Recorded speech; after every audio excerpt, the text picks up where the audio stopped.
कोई परिंदों के लिए गोली तो कोई पानी रखता है, सबकी सोच अलग अलग है। उस इंसान से झूठ कभी मत बोलिए जो आपकी झूठ को भी सच मानता है। कई इंसान तो इतने भोले होते हैं कि पत्थर को भी हीरा समझ लेते हैं। तो दोस्तों नमस्कार, मलास पिटारा में आपका स्वागत है। आई होप सब अच्छे होंगे। आज फिर हाजिर हुई हूँ एक और ऐसी ही मोटिवेशनल स्टोरी के साथ। तो ये कहानी एक ऐसे सेठ की है जो बहुत ही धनवान सेठ था। उसके पास जो है बहुत ही बेशुमार धन दौलत थी और उसने अपने रहने के लिए इतने बड़े बड़े कई जगह महल बनवा रखे थे। जहाँ उसका दिल करता था वहाँ जाके वो रात अपनी गुजारता ठहरता था। और एक महल से दूसरे महल तक जाने के लिए भी वो घोड़े पर जाता था, कभी पैदल नहीं चलता था और हमेशा अकेला ही चलता था, साथ में किसी को भी नहीं लेकर जाता था। तो एक बार क्या देखता है कि उसके महल के गेट के बाहर जहाँ अस्तबल था, जहाँ घोड़े बांधते हैं, वहाँ एक बड़ा बुजुर्ग आदमी बहुत भारी सामान लिए हुए वहाँ बैठा हुआ है। तो सेठ ने पूछा कि तुम कौन हो और यहाँ क्यों बैठे हो? तो उस बूढ़े आदमी ने बताया कि मैं राहगीर हूँ और ऐसे ऐसे मुझे चलते चलते जो है देर हो गई है, मेरा गंतव्य यहाँ से दूर है, तो आप मुझे यहाँ ठहरने की अनुमति दीजिए, क्योंकि वहाँ ना कोई धर्मशाला थी ना कोई और ठिकाना था ठहरने के लिए, कि मैं आपके यहाँ महल के दरवाजे के बाहर, यहाँ लाइट भी है, सारा सब कुछ ठीक है और मुझे डर भी नहीं रहेगा कि कोई चोर उचक्का मेरा सामान ना उठा ले जाए, तो इसलिए आप मुझे यहाँ रात गुजारने की अनुमति दें। तो सेठ ने कहा कि नहीं, ऐसा कैसे हो सकता है, फिर हमें आपके लिए कोई एक व्यक्ति यहाँ नियुक्त करना पड़ेगा चौकीदार के रूप में। तो उस बूढ़े बाबा ने कहा कि मुझे कोई ज़रूरत नहीं है किसी चौकीदार की, मेरे पास कोई ऐसा सामान नहीं है कि जो चोर चुरा ले जाए, मुझे कोई डर नहीं है, मैं अपनी सुरक्षा खुद कर सकता हूँ। तो सेठ ने कहा कि हमें तेरी सुरक्षा की चिंता नहीं है, हमें अपने महल की चिंता है। तुम यहाँ से कोई चीज़ चुरा कर लेकर भाग गए तो कौन जिम्मेवार होगा, और मैं ये रिस्क नहीं ले सकता। तो जैसे ये बात बूढ़े बाबा ने सुनी तो ये उनके दिल पे लगी ये बात कि मुझे सिर्फ यहाँ आश्रय चाहिए था और सेठ जी ने कितनी बड़ी बात बोल दी है, मुझे चोर भी ठहरा दिया इन्होंने जाने अनजाने में, तो मेरा यहाँ ठहरना अब उचित नहीं है। ऐसा सोच के जो है बूढ़ा बाबा अपना सामान उठा के और चल देता है। तो एक बार क्या होता है कि सेठ जी जो है अपने दोस्तों के साथ घोड़े पे सवार होकर शिकार करने के लिए निकल जाता है और शिकार के इतना पीछे हो जाता है वो कि अपने दोस्तों से भी बिछुड़ जाता है। घोड़े को दौड़ाते दौड़ाते दौड़ाते उसका शिकार इतना तेज़ दौड़ा कि आंखों से ओझल हो गया और सेठ जी भी जो है उसके पीछे पीछे चलते हुए बहुत दूर निकल आए और अपने दोस्तों से बिछुड़ गए। वो रात हो गई, घना जंगल था और रात भी साएं साएं कर रही थी। तो सेठ जी को लगा कि अब मैं रात कैसे गुजारूं, रास्ता मैं भटक चुका हूं, बहुत घने जंगल में पहुंच गया और रास्ता कोई नहीं सूझ रहा था। आगे बढ़ता रहा सेठ जी, बढ़ता रहा, लेकिन कहीं उसे आशा की किरण दिखाई नहीं दी। बहुत तेज़ तूफ़ान आ गया, बारिश भी ज़ोरों से होने लगी, बिजली कड़कने लगी और बहुत सारे पेड़ भी जो है उस तूफ़ान ने नीचे गिरा दिए। कुछ घंटे ऐसे ही तूफ़ान चलने के बाद तूफ़ान शांत हो जाता है, हर चीज़ छट जाती है और उसका घोड़ा भी जो है तूफ़ान की वजह से सेठ जी को छोड़कर कहीं दूर भटक जाता है। तो जैसे ही दिन का उजाला होता है, सेठ जी क्या देखते हैं कि उसके सामने एक नवयुवक खड़ा है। अंधेरा छटने के बाद सब शांत हो जाता, तूफ़ान भी, बारिश भी। तो वो नवयुवक पूछता है कि महाशय आप कौन हैं?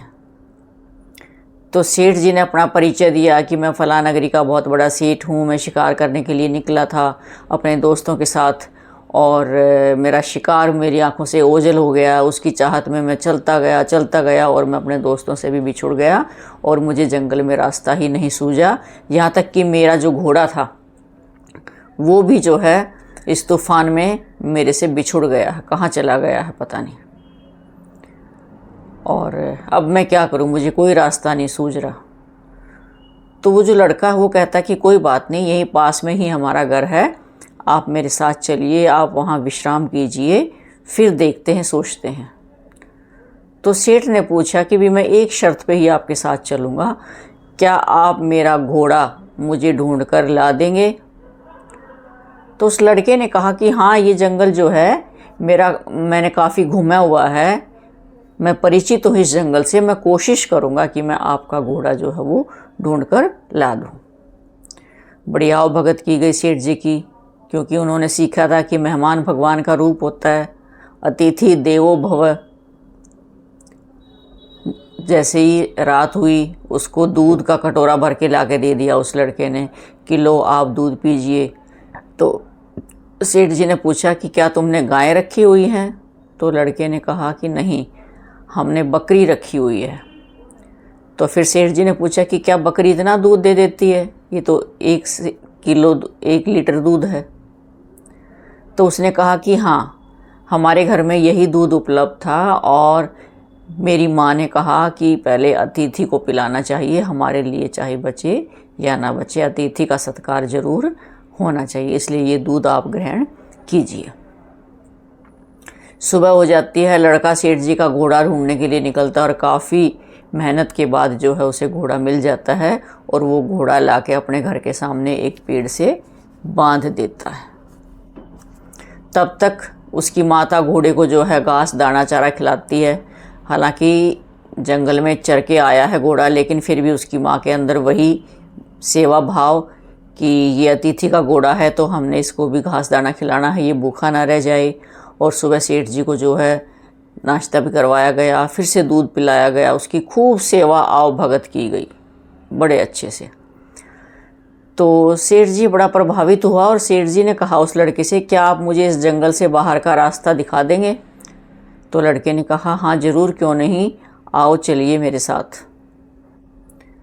तो सेठ जी ने कहा कि जाने से पहले मैं एक बार आपके पिताजी से मिलना चाहूँगा, जिन्होंने ऐसे अच्छे संस्कार वाली संतान जो है वो बनाई है, और आपके घर में कितना बढ़िया प्यार प्रेम का माहौल है, अतिथि का कितना सेवा भाव किया जाता है, देवता समझते हो, तो वो इंसान कितना महान होगा। तो बड़े प्रभावित हुआ सेठ जी, तो मैं मिलना चाहता हूँ। तो वो लड़का फिर अपने पिताजी के पास जाता है कि पिताजी, सेठ जी जाना चाहते हैं और आपसे विदाई चाहते हैं, आपसे मिलना चाहते हैं। अब वो बुज़ुर्ग समझ गया, ये वही बुज़ुर्ग था जिसको सेठ जी ने एक रात गुजारने के लिए अपने महल के सामने नहीं ठहरने दिया था, उसको चोर उचक्का समझा था, ये वही बुज़ुर्ग व्यक्ति था।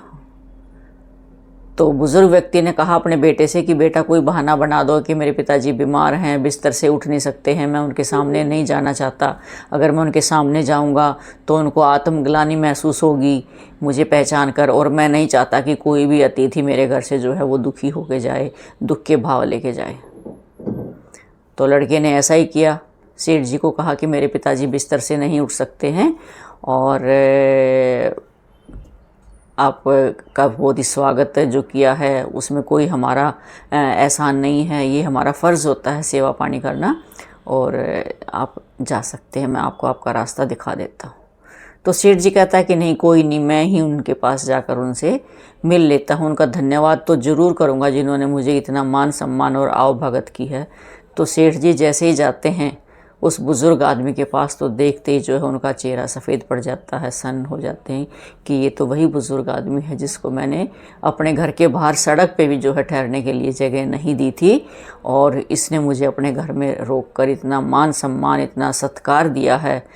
तो वो बहुत ही अपने आप जो है उसके अंदर आत्मग्लानि होने लगी, अपने आप से घृणा होने लगी कि मेरे कैसे विचार थे और मैं कैसे भाव रखता था, बहुत शर्मिंदा हुआ वो।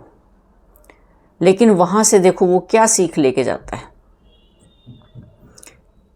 कि हमें जो है बिना सोचे समझे, बिना परखे किसी के बारे में कोई फैसला नहीं करना चाहिए कि वो व्यक्ति कौन है, अच्छा इंसान है, साधु है, चोर है, डकैत है, ऐसे ही हमने किसी के ऊपर बिना वजह टैग नहीं लगा देना चाहिए। ये बुरे भाव हमारे मन में नहीं आने चाहिए। ऐसे बुरे भाव भी हमारे मन में आएंगे तो भी हमें दोष लगता है। तो सेठ जी पैरों में गिर के उनसे लाख मिन्नतें करके माफ़ी मांगते हैं और वहाँ से एकदम बिल्कुल बदल के आते हैं। उनका हृदय परिवर्तन हो जाता है, उनका मन बदल जाता है और एक अच्छे इंसान बन के एक छोटे से बुज़ुर्ग परिवार से जो है कितने अच्छी सीख लेके आते हैं, अपना घमंड त्याग देते हैं और फिर नए सिरे से अपनी बहुत ही अच्छे सिद्धांतों के साथ लोक सेवा के भाव से गरीबों के प्रति दिल में दया का भाव रख के ऐसी ज़िंदगी फिर से शुरू करते हैं। तो देखिए, परिवर्तन तो जो है ना, किसी भी परिस्थिति से, किसी भी घटना से, किसी भी जगह, किसी भी व्यक्ति की वजह से, छोटे व्यक्ति की वजह से भी, बड़े की वजह से, कई बार बच्चे की भी बातों से भी कई बार हमारे जीवन में इतने परिवर्तन आ जाते हैं, हमारे विचारों में परिवर्तन आ जाता है कि जो हमारे दिल को छू जाते हैं छोटी छोटी बातें। तो सीखने की कोई उम्र नहीं होती है, जब जागो तभी सवेरा।